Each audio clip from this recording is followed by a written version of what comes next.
Today's story comes from user College Fundhouse with a predicament regarding money and family. Let's get started.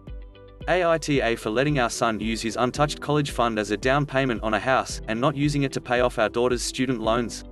Not the a-hole, our son just graduated college. He was extremely studious in high school, and was able to get a full scholarship to the school of his choice. The college fund we saved for him therefore went untouched. Our daughter is a couple years older than our son. Despite our best efforts, she was never the greatest student, so while she was able to go to college, she received no scholarship money. The college fund we saved for her, which actually amounted to a little more than we saved for our son, covered about half her tuition, with loans making up the rest. Our son did extremely well in college and graduated with a great job. We therefore decided to gift him his college fund to use as a down payment on a house, and with the stock market's gains over the last 4 years, it's grown quite a bit since he went off to school. Our daughter was furious when she found out that our son's college fund went towards him buying a house. She said that he's already way ahead of her in life, since he graduated debt-free with a much better paying job than our daughters, and it's not fair to put him even further ahead. She maintains the fair thing to have done is to have put our son's fund towards paying off her loans. Both my husband, our son and I think our daughter is being entitled, but she told some of our extended family how unfair we're being, and they are taking her side. Are we somehow the unfair ones here?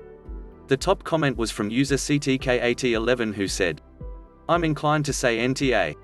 This is a classic fair vs equal issue. Fair would say that both kids graduate debt-free so long as you have the money to do so, i.e.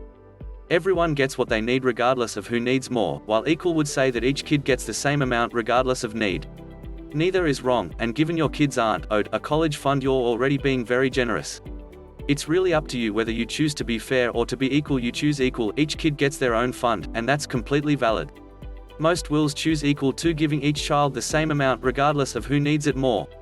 Whereas Frisbee agrees, saying NTA. You had the same amount of money earmarked for each kid. Your daughter isn't entitled to more because she struggled more. You were perfectly fair giving them the same amount, and they used it the way each of them needed to."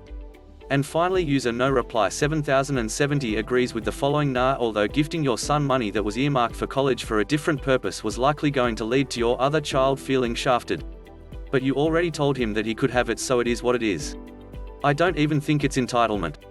She probably did her best. You didn't mention she screwed around in school and has the burden of debt, so it's going to be difficult to watch her brother not have any debt and get a house.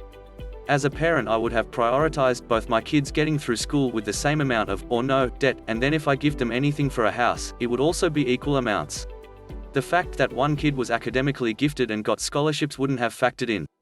It's a bit like punishing the average one for being average. Thanks for watching. Please consider liking and subscribing for more daily Reddit content.